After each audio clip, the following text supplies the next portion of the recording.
Episode 211 visiting Mohit's grandfather. Sweety गुस्से से पागल हुई जा रही थी। घर पर आकर उसने चीजें फेंकनी शुरू कर दी और तोड़फोड़ करने लगी। उसका रोना बंद ही नहीं हो रहा था। उसकी डैडी अपनी बेटी को इस तरह से नहीं देख सके और परेशान होकर इस बारे में अपने पिताजी से ही भिड़ गए। पिताजी, क्या आपको दिखाई नहीं दे रहा है? स्वीटी सच में मोहित को पसंद करती है। वो उसे तब से पसंद करती है जब वो छोटे बच्चे थे। आप उसे समझा नहीं सकते? आप अक्सर भाटिया के घर आते जाते रहते हैं, है ना? अगली बार जब आप उनसे मिलने जाएं, तो क्या आप उसे अपने साथ वहाँ नहीं ले जा सकते? स्वीटी के दादाजी ने अपनी चाय की केतली का ढक्कन पटक दिया और घूर कर अपने बेटे की तरफ देखा। ज्ञान बेटा, दूसरे के पैसों को देखकर इतना डिस्ट्रैक्ट होने की जरूरत नहीं है। स्वीटी कंफ्यूजन में है, तुम्हें पता होना चाहिए। जानते हो भाटिया किस जगह पर बैठा है? वो स्वीटी जैसी लड़की को कैसे एक्सेप्ट कर सकते हैं? तुम उन्हें क्या समझते हो? तुमको क्या लगता है कि मैं जब चाहूँ जैसे चाहूँ अपनी पसंद के हिसाब से किसी को भी अंदर लेकर जा सकता हूँ? लेकिन ज्ञान चोपड़ा की आवाज एक धीरे सी फुसफुसाहट में बदल गई। हमारी स्वीटी उस विदुषी शर्मा से भी बदतर कैसे हो सकती है? जब ये विदुषी जैसी लड़की भाटिया के पास पहुँच सकती है, तो मेरी बेटी क्यों नहीं? अपने पिताजी से फेवर मांगने की हिम्मत करने के लिए स्वीटी के डैडी के पास एक वजह थी। इतने सालों से उसने कभी भी अपने पिताजी से कुछ नहीं कहा था, क्योंकि उसे अपने पिताजी की बात के अगेंस्ट जाने का डर था। लेकिन ये पहले की बात थी और अब उसे पता चल चुका था कि अब तो छोटे मोटे सेलिब्रिटी भी भाटिया के आसपास मंडराने लगे हैं और वो उनके घर तक पहुंच गए हैं। तुमको क्या लगता है कि विदुषी इतनी सिंपल है? मिस्टर चोपड़ा गुस्से से आग बबूला हो रहे थे। उन्होंने कहा, मेरे प्यारे बेटे ज्ञान, अब मैं तुम्हें कैसे समझाऊं? ये लड़की हमारी स्वीटी को इतनी आसानी से नीचा दिखाने में कामयाब रही है।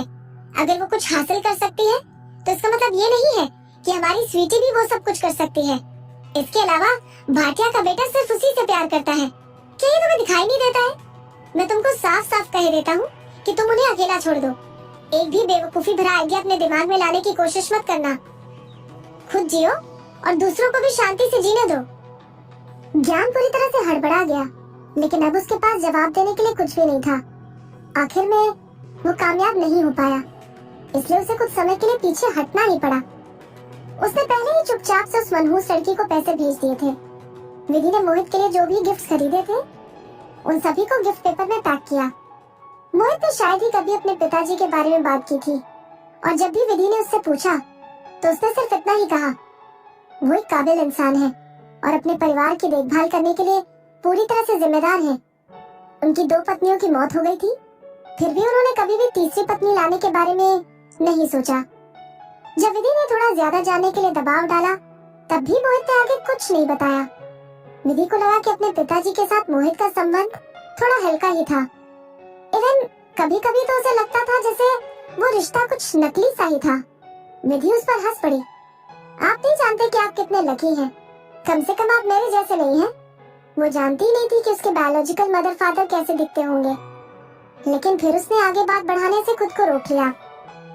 मोहित ने सिर्फ मुस्कुराते हुए कहा, शायद तुम्हारे पास बेहतर पेरेंट्स हैं। वो शर्मा पेरेंट के बारे में बात कर रहा था, जो बड़े ही कनिंग थे। विधि ने उसे नहीं टोका। उसने अपने खास और जरूरी गिफ्ट तैयार कर लिए और फिर दूसरे रिश्तेदारों और बच्चों के लिए भी कई छोटे मोटे गिफ्ट और मिठाइयाँ वगैरह तैयार की। ये सब करने में उसे कम से कम आधा दिन तो लग ही गया था, लेकिन जब उसे अपने किए हुए काम से सेटिस्फैक्शन हुआ, सिर्फ तभी जाकर वो रुकी। नए साल के लिए मोहित ने भी विदुषी के लिए एक खूबसूरत ड्रेस खरीदी थी, एक लाल रंग की खूबसूरत लहंगा चोली का सेट और उस पर सितारों से भरा हुआ खूबसूरत गोल्डन दुपट्टा। वो अपनी इस ड्रेस में एक खूबसूरत दुल्हन की तरह लग रही थी। मोहित ने कपल लुक को कंप्लीट करने के लिए अपने लिए हल्के नीले रंग की कमीज और उस पर डार्क ग्रे कलर का लिनन का कोट पहन लिया। जब उन दोनों ने एक दूसरे का हाथ पकड़ लिया, तो वो बिल्कुल पिक्चर परफेक्ट कपल लग रहे थे। उन्होंने अपनी फ्लाइट बोर्ड की और वो उस प्राइवेट आइलैंड के लिए निकल पड़े जहाँ पर भाटियाज का हेडक्वार्टर था। जब वो अपने प्राइवेट एयरपोर्ट पर उतरे, तो वहाँ बड़े बड़े पेड़ों और घने घास से भरे हुए एक बहुत बड़े जंगल ने उनका स्वागत किया।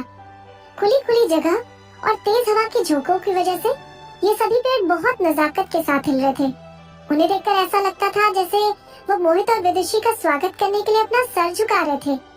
ये पेड़ बड़े करीने से काटे गए थे। सड़कों के दोनों तरफ फलों और फूलों से लदे हुए पेड़ काफी दूर तक फैले हुए थे। दोनों तरफ कई सारे नौकर अपनी साफ सुथरी यूनिफॉर्म में खड़े उन्हें झुककर नमस्ते कर रहे थे। मोहित बाबा, घर में स्वागत है। मोहित विधि को लेकर अंदर आ गया। हेड बटलर को पहले से ही पता था कि मोहित बाबा घर लौटने वाले हैं, इसलिए वो तुरंत उसको ग्रीट करने के लिए बाहर चला आया। मोहित बाबा नमस्ते, आपका बूमिंग यार्ड साफ हो गया है। इसके अलावा भी थोड़ी समय पहले दादाजी ने कुछ नए पौधे मंगवाए हैं और कुछ लोगों को इन्हें आपके यार्ड में लगाने का काम दिया है, क्योंकि उन्हें लगता है कि जब आप वापस आएंगे तो ये सब आपको बहुत पसंद आएगा। मोहित धीरे से मुस्कुरा दिया। दादाजी मुझे अच्छी तरह से समझते हैं। ठीक है, लेकिन अभी दादाजी कहाँ हैं? दादाजी आपके आने का इंतजार ही कर रहे हैं। बटलर भी मुस्कुरा रहा था। वो थोड़ी देर पहले सूदिंग गार्डन में बैठे आपका इंतजार कर रहे थे। आप पहले रिलैक्स होने के लिए जा सकते हैं, फिर बाद में मिस शर्मा को मिलवाने के लिए आप उन्हें अपने साथ दादाजी के पास जा सकते हैं। आफ्टर ऑल वो एक आउटसाइडर को घर ला रहा था। मोहित और उसके दादाजी ने पहले ही इस बारे में बात कर ली थी, इसलिए कोई आश्चर्य की बात नहीं थी कि ये बात घर में बहुत से लोग जानते थे कि घर में एक और लड़की आने वाली है। विधि चुपचाप मुस्कुराते हुए मोहित के पास खड़ी थी। वो कुछ भी नहीं बोल रही थी, बस चुपचाप सबकी बातें सुन रही थी। हालांकि वो जगह उसके सपनों के महल जैसी थी, लेकिन फिर भी उसने कोई एक्सप्रेशन नहीं दिया। वो एक्टिंग नहीं कर रही थी। इवन जब उसने गार्ड्स और पेट्रोलिंग स्क्वाड को देखा, तब भी उसने अपने चेहरे पर आश्चर्य की एक भी झलक नहीं आने दी। अफवाहों में कहा गया था कि वो सिर्फ एक छोटी सी सेलिब्रिटी थी, लेकिन उनका परफॉर्मेंस बटलर के लिए काफी इंटरेस्टिंग था। भले ही वो दिखने में एवरेज दिखती थी, लेकिन उसके बारे में कुछ तो खास होना ही चाहिए। आफ्टर ऑल मोहित बाबा ने उसे पसंद किया था। जाने से पहले बटलर ने बूमिंग यार्ड में दोनों का स्वागत किया और फिर दरवाजा बंद करके वहाँ से चला गया। तभी एक गरजने की आवाज सुनाई दी। फिर धीरे से टबी की पूंछ बाहर निकली और अचानक वो तेजी से आकर मोहित के ऊपर प्यार से झूमने लगा। अरे वाह, तुम तो हमारे आने से पहले घर आ गए। टबी के शरीर को साइड से सहलाते हुए मोहित प्यार से मुस्कुराया। टबी को खास तौर पर जानवरों के लिए बनाए गए एक हेलीकॉप्टर में घर भेजा गया था। जब उसे घर भेजा गया तो वो हाई अलर्ट पर था। उसने कई बार सूदिंग गार्डन का चक्कर लगाया और चारों तरफ घूम घूम कर देखा। जब वो पूरी तरह से श्योर हो गया कि ये जगह सेफ है, तब जाकर वो शांत हुआ और पेशेंस के साथ बैठकर मोहित के आने का इंतजार करने लगा। मोहित कुछ देर तक उसके साथ खेलता रहा, फिर अपना सर घुमाकर विधि की तरफ देखा। वो अभी भी चेहरे पर मुस्कुराहट लिए खड़ी थी। मोहित ने कहा, ये जगह मेरी है, यहाँ पर सिर्फ मैं और टबी रहते हैं। अब तुम भी हो, जिससे अब हम 2 से 3 हो गए हैं। यहाँ पर तुमको रिस्ट्रिक्टेड फील करने की कोई जरूरत नहीं है। आखिर में विधि ने दिन भर से लगाया हुआ मुस्कुराते रहने वाला मुखौटा अपने चेहरे से उतार दिया और रिलैक्स हो गई। उसने बड़ी क्यूरियोसिटी के साथ उस पूरे यार्ड को अच्छी तरह से देखा। उसका पहले वाला न्यूट्रल एटीट्यूड अब पूरी तरह से बदल चुका था। अब सब कुछ उसे इंटरेस्टिंग लग रहा था। मोहित का बूमिंग यार्ड दूसरों की तरह ही साफ सुथरा और ब्राइट था। वो था तो एकदम सिंपल, लेकिन फिर भी बहुत रिलैक्सिंग था। उसे तुरंत समझ में आ गया कि उसे ये जगह बहुत अच्छी लग रही थी और उसे इससे प्यार हो गया है। विधि ने अंदर जाकर थोड़ी देर तक आराम किया, फिर नहा धोकर कपड़े बदल लिए। उसने हल्का फुल्का मेकअप किया और अपने साथ लाए हुए गिफ्ट को हाथ में लेकर एंशियसली दादाजी से मिलने के लिए चली गई। जब वो दादाजी के सूदिंग गार्डन में आए तो उसका एक हाथ मोहित के हाथ में था। दादाजी आराम से बैठे चाय पी रहे थे। मोहित ने मुस्कुराते हुए झुककर उनके पांव छू लिए और कहा, दादाजी। दादाजी ने धीरे से अपना सर घुमाया। उनके बाल सफेद हो चुके थे, उनकी आंखें चमकीली थी, लेकिन उन्हें पढ़ना मुश्किल था। मोहित को देखकर उन्हें उस पर प्यार आ गया। मोहित बेटा, मेरा बेटा वापस आ गया।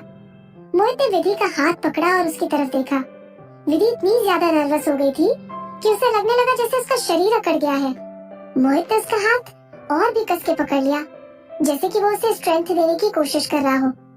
घर आने से पहले ही मोहित ने उन्हें विधि के बारे में बता दिया था और उस समय दादाजी ने उसके फैसले को पूरी इज्जत देते हुए कहा था कि अगर उसे लगता है कि वो उसके लिए सही पार्टनर है तो उन्हें कोई एतराज नहीं होगा।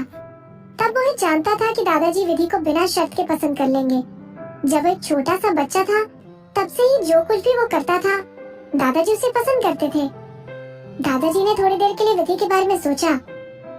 तो तुम मोहित की गर्लफ्रेंड हो? थोड़ा करीब आओ बेटा, मुझे थोड़ा और करीब से देखने दो।